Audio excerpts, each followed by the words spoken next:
starting with our sermon, Cain and Abel.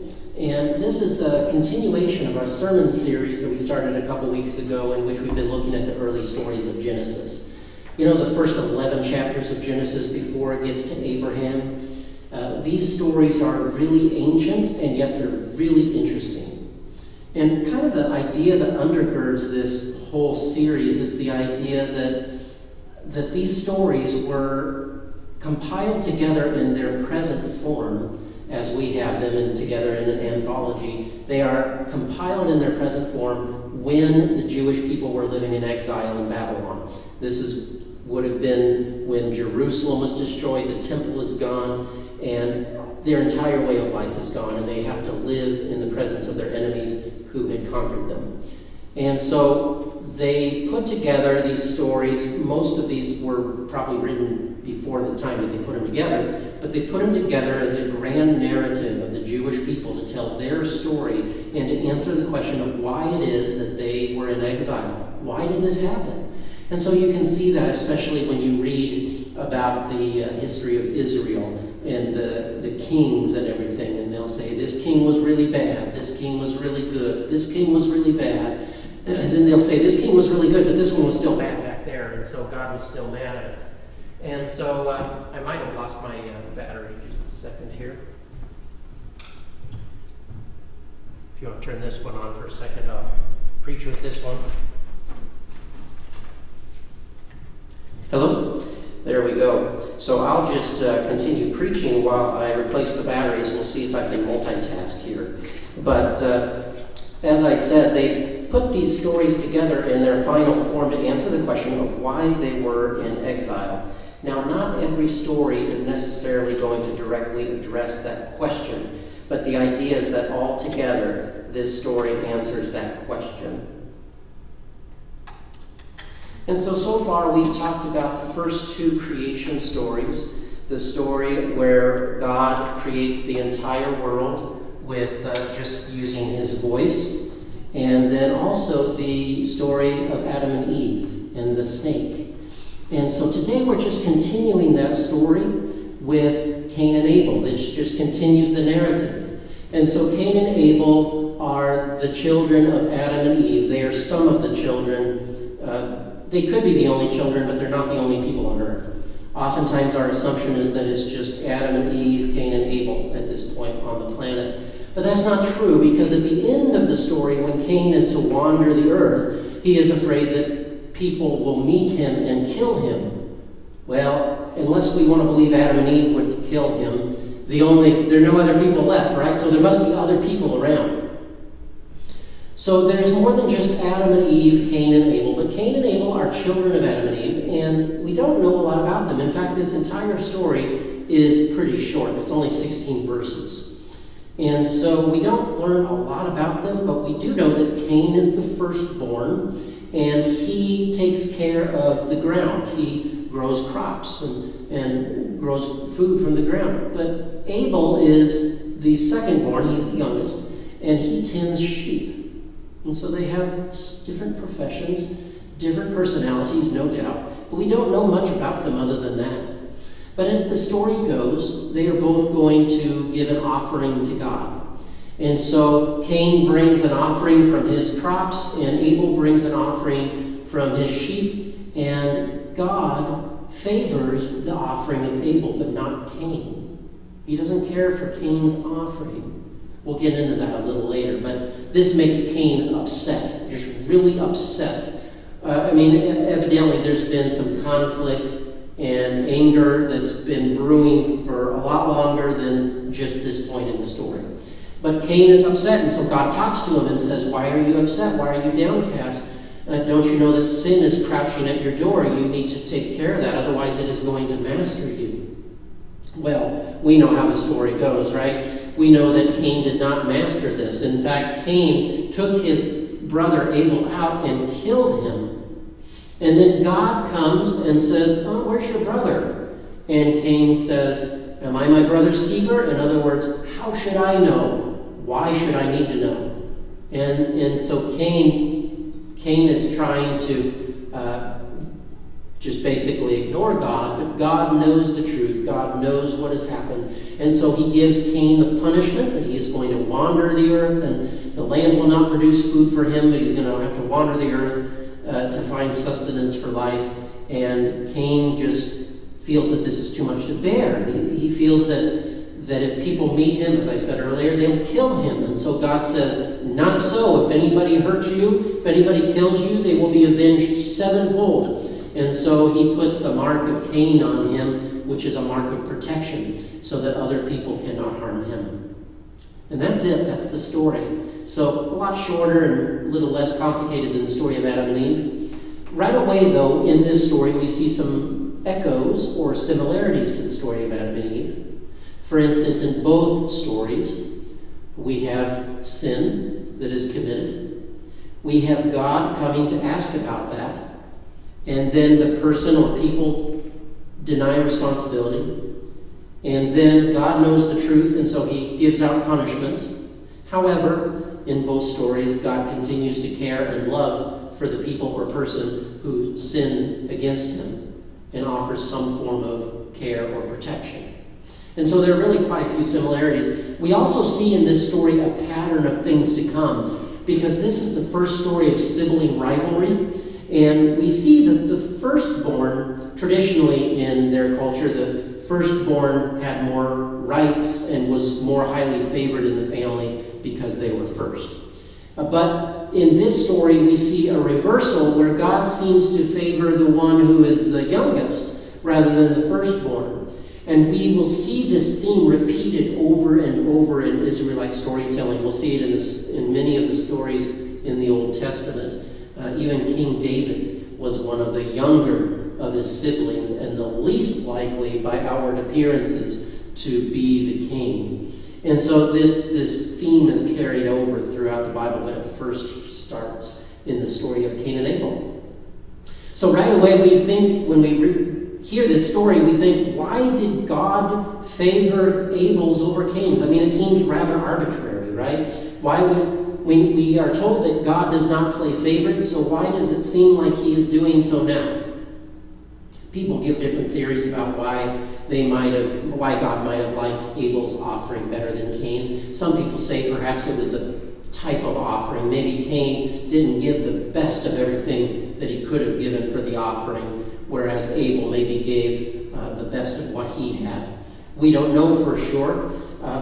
There is a clue, though, in verses 6 and 7 in the story. I want to read those verses for you. Verses 6 and 7 in the story. It says, this is when God is talking to Cain. And he says, "Why are you angry? Why is your face downcast? If you do what is right, will you not be accepted? But if you do not do what is right, sin is crouching at your door. It desires to have you, and you must rule over it." And I want to key in on the phrase that says, if you do what is right, will you not be accepted? It talks about, how God accepted Abel's offering but not Cain's. And so this gives the idea that perhaps the reason why God did not accept Cain's offering was not because of the particular offering he gave, but that perhaps it was because of the life that he was living. It was because of the sin in his life. And he needed to take care of that. So perhaps in these verses, God might not completely just be warning Cain about his anger towards his brother in this instance, but maybe he's talking about the sin that Cain has in his life in general. And maybe it all has to do with his anger. Maybe it all has to do with his anger towards his brother. And this is just one more of many instances where Cain is losing his temper. And God is warning him and also explaining why his offering wasn't accepted. Because he had sin in his heart that he wasn't dealing with. And so that's kind of what I tend to think, is that Cain had sin in his life. And this leads us to realize that God is more concerned with how we are living our life and how we are loving our neighbor than he does about what we are giving in the offering or whether or not we are worshiping. We see numerous times in the Bible, especially in some of the prophets, we see where God says, "I hate your worship. I hate your religious feasts." Now, is it the worship and religious feast itself that God hates? No. But worship is important for us and for God. Worship is an opportunity for us to when we can, to come together physically, but even when we can't, to come together spiritually and to give thanks to God. And also, it helps us to grow in our faith and to grow closer in a relationship with God. So worship is very important, but I think that when it says in the scriptures that God hates our worship, it's when we have no intention of following God. We have no intention of following the teachings of Jesus, and yet we're going to worship as though we're okay and we're all right. And the scripture tells us over and over again that God would rather we live our lives right. If you have to rank these two things, loving our neighbors and living right versus worshiping, if we had to rank these, living right and loving your neighbors is more important than worship. Both are important, but actually following the teachings of Jesus and the ethic of love that Jesus lived and died for is more important than worship itself. Pretty amazing, really, if we're not used to hearing that. But it's true. And this can help us in a way because it can put things in perspective. It can put worship in perspective during this time when we cannot gather together. Because we realize that worship is not the most important thing in the world. Worship is not the most important thing in the world. You know what the most important thing is? The most important thing is how you live your life. The most important thing is how you treat other people and how you care for your neighbor. That is the most important thing. The greatest commandments that we sing about. Love the Lord your God with all your heart, mind, soul, strength. Love your neighbor as yourself. Loving your neighbor is how you love God. And that includes everyone, not just the person who lives next to you, but everybody. And so this helps us to keep in perspective. We can still worship during this pandemic. We can't get together right now. But the things that are most important, we can still do. We can still love our neighbors. We can still serve. We can still care for those in need. We can call the sick if we're not able to visit them. We can reach out to those who are vulnerable. People are serving in our communities in many different ways. And we can continue to do those things. And we can also worship too, even though it's virtual. We can still worship.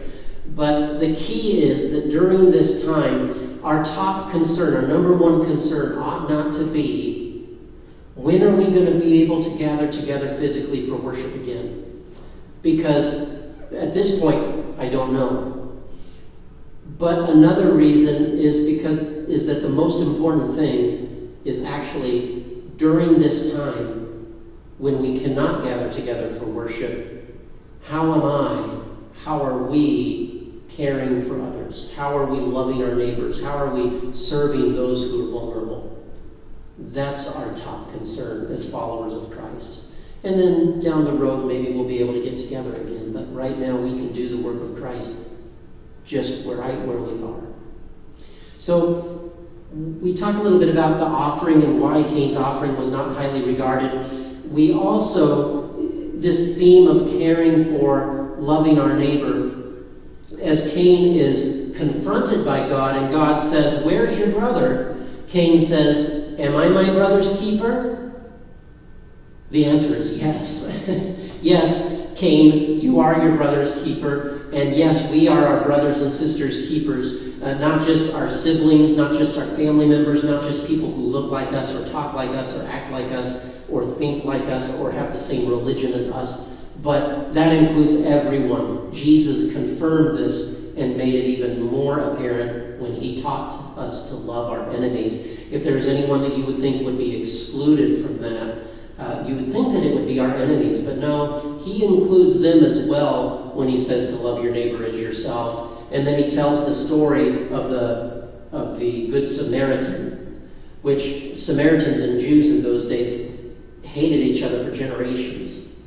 And so, for Jesus to use a Samaritan as an example of a good neighbor means that he is including their enemies and even using a member of their enemy as an example, a fictional example, but an example of what is a good neighbor. And he says, go and do likewise. It was meant to be provocative. And so Jesus is saying, love our enemies. That means that we are our brothers and sisters' keepers, and that includes everyone in the human family. Everyone in the human family. If there's anything that we learn during this time, is that we are all connected. Around the world, we are all connected. Sometimes we have this idea of rugged individualism that says that I can live my life and I can live my life without the influence of anyone else, and I can just determine my own life, and what I do doesn't affect anyone else. But that illusion falls apart during times like this when we realize that the actions of a few people can really affect the lives of other people, and the actions of a group of people or a nation can affect the world. We are all connected. We are all part of the same family. When we get underneath all of the superficial things like that we use to divide us, like skin color or race or ideology or religion, when we get underneath those things, we are all the same. We all belong to the same family. I didn't say you had to like everyone in your family, but we all belong to the same family. And so yes, when Cain asks that famous question, am I my brother's keeper? The answer is yes, we are. And that includes everyone and anyone. Finally, we get to the end of this story, and Cain is marked with a sign of protection. Now, usually we think of the mark of Cain as being like a curse, kind of like a scarlet letter, so that wherever he goes, everybody will know what he did. But that's not the case. That's not the case. This is not a mark of judgment or condemnation. God does not condemn Cain. He certainly punishes him, and Cain certainly knows that what he did was wrong, but he's not condemned. He's not without hope. God continues to care for Cain, and so he offers this sign of protection. So all of us should want the mark of Cain, really. We want that mark of protection. We want that mark to know that, yes, in spite of anything that we might have done, okay, we might not have done what Cain did, but we've all sinned. And in spite of our sin, in spite of what we may have done, whatever it is, God loves and cares for us just as he continued to care for Cain. And so in a way, we all have the mark of Cain on us. We all have the mark of Cain. We have that mark of God's protection. We have the mark of God's love and care. And because God tells us, I love you, and I offer you forgiveness, and I want to continue to lead you and guide you in spite of your sin. And that is good news indeed. We also learn in this story that violence is not the answer. The story begins with violence, a murder, but it does not end with violence. God does not kill Cain as a response. God does not respond to this with violence. Instead, he tries to redeem Cain. He tries to protect him from future harm.